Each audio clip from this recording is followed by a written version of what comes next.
অটোমেটিকভাবে charge চলে যাওয়ার দিন শেষ। আপনি ঠিক শুনছেন, আপনার ফোন থেকে অটোমেটিকভাবে আর চার্জ চলে যাবে না। মানে আমরা যখন একটা ফোন ইউজ করে আমাদের পকেটে রাখি বা আমরা যখন ফোন ব্যবহার করে আমরা ঘুমিয়ে যাই ফোনটাকে রেখে, তখন কিন্তু অটোমেটিকভাবে 5 থেকে 10% চার্জ উধাও হয়ে যায়।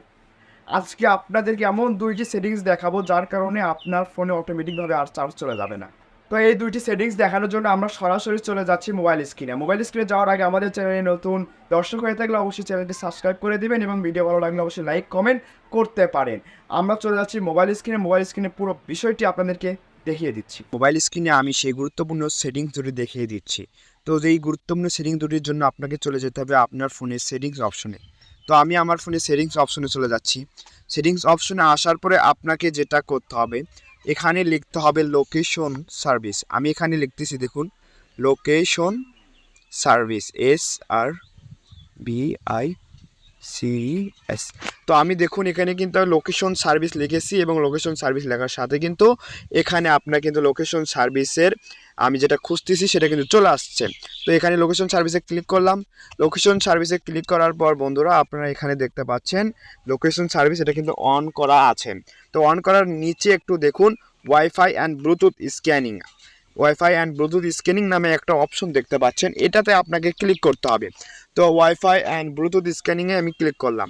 তো ওয়াইফাই অ্যান্ড ব্লুটুথ স্ক্যানিং, তো এখানে দেখতে পাচ্ছেন দুইটা অপশন, ওয়াইফাই স্ক্যানিং এবং ব্লুটুথ স্ক্যানিং, দুইটা অপশন আপনারা কিন্তু দেখতে পাচ্ছেন। তো এই দুইটা অপশনের জন্য আমি বলি, মানে আপনি যখন এই অন থাকে এই অপশন দুইটি, ওয়াইফাই স্ক্যানিং এবং ব্লুটুথ স্ক্যানিং যখন অন থাকে, তখন আপনার ফোনটি কিন্তু আশেপাশে কোনো ওয়াইফাই আছে কিনা সারাক্ষণ আপনি যখন পাওয়ার বাটনটা অফ করেও রাখেন, আপনি যখন ফোনটাকে মোটামুটিভাবে আপনার কোনোভাবে যদি চালু থাকে ফোনটি, তাহলে কিন্তু ওয়াইফাই স্ক্যানিং করতে থাকে, মানে আশেপাশে কোনো ওয়াইফাই আছে কিনা সেটা সারাক্ষণ স্ক্যানিং করতে থাকে, যার কারণে আপনার ফোনের ব্যাটারির উপরে চাপ পড়ে, আপনার ফোন পকেটে থাকা অবস্থায়, আপনি ঘুমিয়ে থাকা অবস্থায়। ব্লুটুথ স্ক্যানিং ঠিক একই রকম, সারাক্ষণ আপনার আশেপাশে কোনো ব্লুটুথ আছে কিনা সেটা স্ক্যানিং করতে থাকে। তো আপনার এই অটোমেটিক চার্জ চলে যাওয়ার জন্য এই দুটো অপশন অন্যতম কারণ, যার কারণে আপনাকে অবশ্যই অটোমেটিক চার্জ চলে যাওয়ার হাত থেকে বাঁচানোর জন্য অবশ্যই ওয়াইফাই স্ক্যানিং এবং ব্লুটুথ স্ক্যানিংটাকে অফ করে দিতে হবে। আমি ওয়াইফাই স্ক্যানিং এবং ব্লুটুথ স্ক্যানিংটাকে অফ করে দিচ্ছি। তো মোটামুটিভাবে এই দুইটা সেটিংস করলে অবশ্যই আপনার ফোনে অটোমেটিক চার্জ চলে যাবে না। এবং আপনারা যাদের ফোনে কম চার্জ থাকে তাদের জন্য একটা সেটিংস এখানে আমি অ্যাড করে দিচ্ছি, তারা এখানে লিখবেন বা এখানে আপনার ফোনে সবার ফোনই থাকে এটা একই নামে। এখানে দেখতে পাচ্ছেন ডিসপ্লে অ্যান্ড ব্রাইটনেস। তো ডিসপ্লে অ্যান্ড ব্রাইটনেসে ক্লিক করবেন। ডিসপ্লে অ্যান্ড ব্রাইটনেসে ক্লিক করার পর এখানে আপনার ফোনটাকে ডার্ক মোডে করে দেবেন, অর্থাৎ আপনার ফোনটাকে নাইট মোডে করে দেবেন। অর্থাৎ দেখুন আমার ফোনটা কিন্তু এখন কালো হয়ে গেছে বা আমাদের ফোনের ব্যাকগ্রাউন্ডটা কালো হয়ে গেছে। তো এটা যদি আপনি অন করে দেন বা ডার্ক মোডে করে দেন তাহলে আপনার ফোনের অবশ্যই চার্জ সাশ্রয় হবে।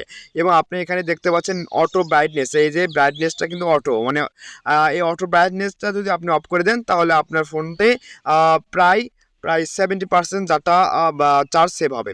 তো আশা করি বুঝতে পেরেছেন। এই ভিডিওটা এই পর্যন্ত ছিল। আসসালামু আলাইকুম।